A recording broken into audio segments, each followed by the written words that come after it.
Subscribe करने के लिए सब्सक्राइब के लाल बटन को दबाएं और नए नए गानों को सबसे पहले सुनने के लिए घंटी को दबाएं।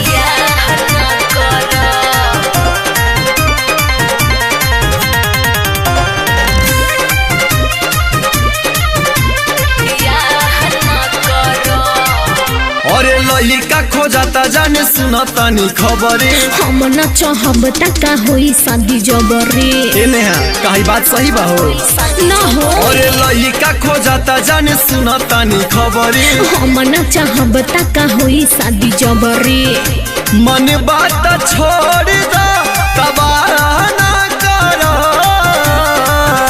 तो दिलवा जादो जी से लागल बा बियाह न करब। तो दिलवा जादो जी से लागल बा बियाह न करब। का बुझला तब ठीक बा। तो दिलवा बाबू साहेब से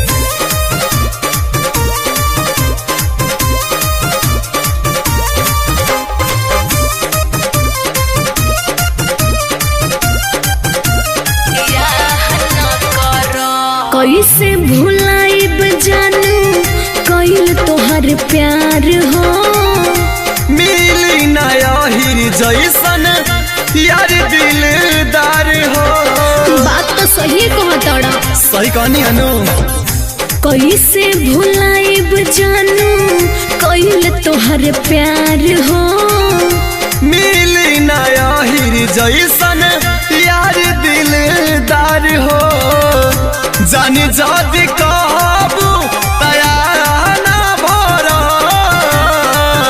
तो दिलवा बाबू साहेब से लागल बा बियाह न करब। तो दिलवा बाबू साहेब से लागल बा बियाह न करब।